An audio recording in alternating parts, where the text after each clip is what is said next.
Aunque Eren es solamente un personaje ficticio, un personaje de anime o de manga, nosotros podemos aprender muchas cosas y estoy seguro de que tú puedes aprender cosas que te van a ayudar a tener una mejor vida y a ayudar a los demás si decides aprender de este personaje ficticio.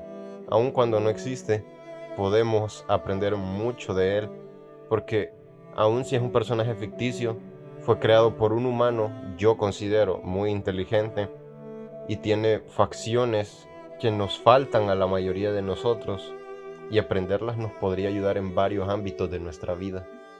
Tengo la confianza suficiente como para decir que este va a ser uno de los mejores análisis de Eren. Esto por el enfoque que le doy a la filosofía y a la psicología de este personaje y cómo se rodea a su mundo. Desde el quinto ending hasta el séptimo opening y con la canción Under the Tree podemos ver cómo el personaje de Eren se enfoca en proteger a los demás sobre a sí mismo, en darle la importancia a las personas que quiere antes que a él mismo. Pero esto es raro porque si escuchamos esas canciones no parece tanto de esa manera. Pero esto viene porque es algo muy profundo.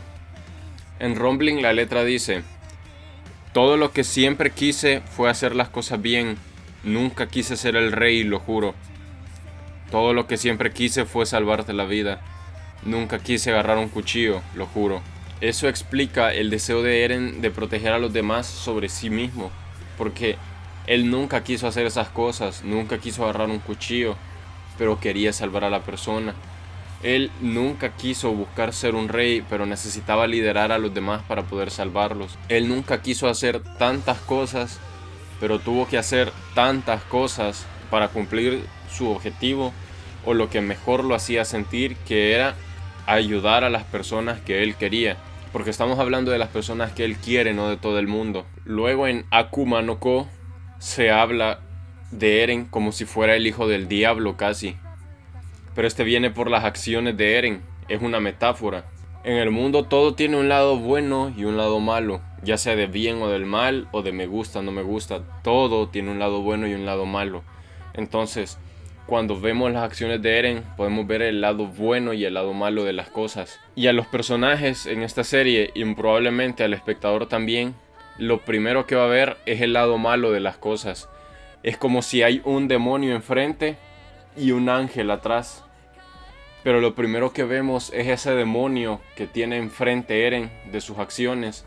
Y parece que todo lo que tienen es maldad, porque tenemos tanto miedo, o en este caso los personajes de la serie tienen tanto miedo del demonio en las acciones de Eren, que no logran ver que aunque hay un demonio aquí, hay un ángel aquí atrás. El demonio solo es la cara, es como la portada del libro, es lo primero que pueden ver, porque Eren necesita estar dispuesto a hacerle daño a los demás para poder dar esa interpretada bondad por sí mismo que viene atrás, que aparentemente, si lo analizamos bien, es mucho más grande la parte buena de sus acciones que la parte mala, pero la parte mala es más fácil de ver, aun cuando la parte buena es más grande. Entonces a los personajes, a los amigos de Eren, les parece que se volvió casi como el hijo del demonio, cuando realmente podría interpretarse como lo contrario, depende de qué perspectiva le des. En la canción también se menciona el duelo que tienen muchos de los personajes, porque no comprenden las acciones de Eren, no comprenden por qué lo hace o cuál es el objetivo de eso. Esto no viene porque los personajes sean tontos o no sean inteligentes, pero viene porque no tienen la misma racionalización que tiene Eren, y en esas acciones tan complejas que, así como una máquina está compuesta por todas las piezas, las acciones de Eren están compuestas por tantas piezas, pero cuando vemos una laptop nosotros vemos la pantalla, no vemos todo lo que hay detrás de esa pantalla. La pantalla de las acciones de Eren no concuerda con lo que las acciones de Eren muestran, no concuerda con lo que lleva adentro para las personas que están desde fuera. O sea, las acciones de Eren son tan complejas en su naturaleza que las personas de fuera no logran verlo y entran en un duelo porque no lo entienden. Eren ve una realidad tan distinta a la que ven los demás, que cuando los demás todos con su misma realidad se comparan a la realidad tan distinta de Eren, como si fueran colores completamente distintos, entran en conflicto, no entienden qué es lo que pasa, por qué todos pensamos igual, por qué todos estamos de acuerdo, pero aún así no entendemos lo que está haciendo él. Y eso es porque él ve algo que los demás no. Puede ser que sea más inteligente, puede ser que solo tenga otra perspectiva, pero ve algo que los demás no pueden ver y él se aprovecha de eso. Pero eso causa que las otras personas entren en duelo y en conflicto interno porque no logran comprender lo que está sucediendo en las acciones de Eren. Y Eren lógicamente sabe esto e intenta aprovechar esto de la mejor manera para poder cumplir su objetivo, que es ayudar a las personas que él quiere. Mientras que en la guerra Eren ve salvación, mira un sistema absurdamente complejo compuesto por cientos o miles de partes, ve corrupción, traumas de las naciones, de las personas, ve esclavitud, el control mental de un lado de tanto como del otro. Los demás ven una simple pelea entre dos naciones. Desde esta perspectiva es como si Eren está desde una torre viendo toda una ciudad y captando cada detalle de lo que está sucediendo en esa ciudad, mientras que los demás están dentro de esa ciudad y ellos ni siquiera saben qué tan grande es la ciudad. Cuando Eren tiene todo el panorama, casi como si fuera un dios, los demás tienen una pequeña visión de qué es lo que está sucediendo, porque no pueden comprender cómo se ve desde arriba, porque están desde abajo. El único que sabe cómo se ve desde arriba es Eren, y los demás no son capaces de imaginarse cómo son las cosas desde arriba en el panorama completo. Eren entiende la situación mejor que nadie. Él sabe que tiene ese poder de entender la situación, del conocimiento, y lo usa para aprovechar y manipular la realidad a su antojo para cumplir sus objetivos. Ya que no puede hacer que sus amigos caminen junto a él, los obliga a caminar a donde él quiere que caminen. Si yo no puedo hacer que mi amigo vaya junto a mí hacia adelante, yo voy a ir hacia adelante y voy a manipular a mi amigo para que también se mueva hacia adelante. Porque si le digo que lo haga, no va a entender y no lo va a hacer.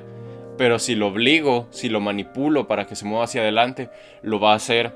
Y aunque estoy entrando en conflicto con su mente, puedo estar hiriendo sus emociones o sentimientos, estoy haciendo lo que yo considero mejor para él y lo que objetivamente parece que es lo mejor para él.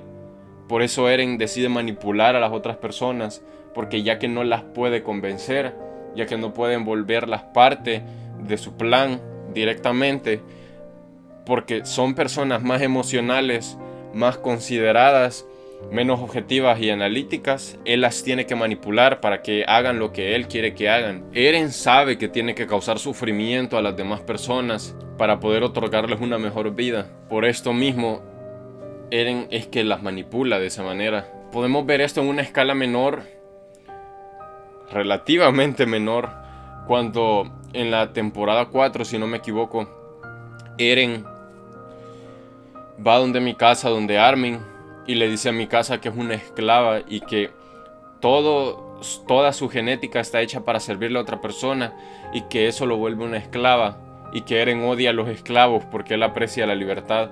Entonces que Eren odia a su hermana adoptiva. Eren, que sabe que su hermana tiene amor por él, le da ese odio directo para que ella entre en un conflicto y no se vaya a acercar a Eren y se ponga en peligro. Al mismo tiempo que cuando Armin reacciona y le dice que se calle porque está hiriendo directamente a su hermana, Eren agarra a Armin sabiendo su superioridad física y empieza a darle una paliza y deja a Armin completamente humillado, casi al máximo de lo que pudo haberlo humillado, con el propósito también de herirlo para que ellos no entiendan qué es lo que está haciendo, piensen que Eren cambió y es su enemigo y no se acerquen a él para querer protegerlo, porque si lo odian no lo van a querer proteger, y si no lo quieren proteger no se van a acercar a él, y si no se acercan a él no se ponen en peligro. Entonces Eren está dispuesto a hacerlo sufrir para no verlos morir. Eren paradójicamente nos demuestra un gran altruismo siendo cruel, porque él está dispuesto a hacer las cosas que la mayoría de gente no está dispuesta a hacer por el bien de las personas que quiere. Eren está dispuesto a lastimar los sentimientos de alguien si eso va a evitar que esa persona salga peor herida. Porque el sufrimiento que nosotros le podemos dar a otra persona es muchísimo menor que el sufrimiento que el mundo le puede dar a esa otra persona. Porque el mundo tiene una magnitud mucho más grande de la que podemos tener nosotros jamás. Y Eren aparentemente entiende eso. Y es capaz de hacer sufrir a sus amigos con tal de salvarlos de algo peor. Como por ejemplo, Eren prefiere asesinar a un niño a dejar que mueran 300 madres. Este es un ejemplo muy extremo, lógicamente. Pero lo podemos aplicar a nuestra vida, en donde sabemos... Lo podemos aplicar a nuestra vida en una situación en donde sabemos que si le decimos tal cosa a esta persona, nuestras palabras la pueden herir, pero si esa persona escucha esas palabras, se va a evitar un sufrimiento muchísimo mayor. Es el mismo principio del padre castigando al hijo, porque al hijo le duele, el hijo no entiende lo que pasa, el hijo entra en pánico a veces porque está pequeño y porque no entiende lo que está sucediendo. Pero en el futuro, cuando el hijo llega a entender, aunque se tiene que tragar su orgullo y admitir que estaba incorrecto, por más feo que se sienta, dice, sí, mi padre tenía razón. Y en ese momento entiende el castigo que tanto le dolió en ese momento. Es el mismo principio. Si sabemos algo que las demás personas no saben y vemos que, aunque hay que hacerlas sufrir, es la mejor manera para salvarlas de algo peor, tenemos que estar dispuestos a hacerlo si nuestro objetivo es ayudar a esa persona o si realmente queremos ayudar a esa persona o esas personas. Obviamente Eren es un ejemplo muy exagerado y en un mundo demasiado fantástico, fantasioso y una situación que muchos de nosotros no podríamos manejar porque el simple hecho de estar en una guerra, el hecho de todo el contexto que tiene la serie, son temas muy exagerados de los ejemplos. Pero si bajamos un poco la intensidad de todos esos pensamientos, de todas esas filosofías, lo podemos aplicar a nuestra vida, como dije, pudiendo darle algo de sufrimiento a una persona si eso la va a salvar de algo peor. Obviamente no nos vamos a ver en una situación de matar a un niño para salvar a 300 madres. Obviamente no vamos a tener que causar ese sufrimiento tan absurdo que causa Eren a las personas. Pero podemos agarrar ese principio, bajarle el nivel de intensidad y aplicarlo a nuestra vida. Y puede ser algo increíblemente útil para ayudar a las demás personas y ayudarnos a nosotros mismos también. Porque algunas personas viven tan esclavizadas, ya sea por otras personas o por su propia mente, que a veces manipularlas puede ser una buena opción para sacarlas de su esclavitud. Incluso si esto implica insultarlas en las peores situaciones. Si sabemos que es por el bien de ellos, puede valer la pena. Y esto suena muy Esto suena muy políticamente incorrecto a los estándares de hoy. Pero necesariamente lo que la gente cree no significa que es lo correcto. Lo correcto se define por la naturaleza de los humanos. No hay nada realmente correcto. Entonces lo que yo digo tampoco es que sea correcto, pero yo creo que es correcto, al menos para mí. Y yo sé que otras personas pueden creer que es correcto para ellas también. Y los que no, que busquen su verdad en otro lado. Eren también nos enseña que no cualquiera tiene el privilegio de entender la realidad. Pero si en algún momento llegamos nosotros a ser los privilegiados que entienden la realidad, tenemos que usar ese privilegio para el bien, ya sea lo que sea que nosotros consideremos bien, y no para el verdadero sufrimiento de otras personas. Porque un mal menor por un bien mayor es justificable, pero un mal por hacer mal, por egoísmo, lógicamente no es justificable y alguna consecuencia va a tener en algún punto. Eren es uno de los altruistas más crueles que podrían existir, pero es esto mismo lo que le hace un personaje tan importante, al menos para mí, y tan único. Y por eso, aun si solo es un dibujo, si solo es un escrito en un manga o un guión en un anime, siento que este personaje puede tener mucho valor y deberíamos darle el correcto valor aunque sea este personaje, para decidir aprender sobre él, tragarnos lo que sea que creamos y aprender sobre Eren.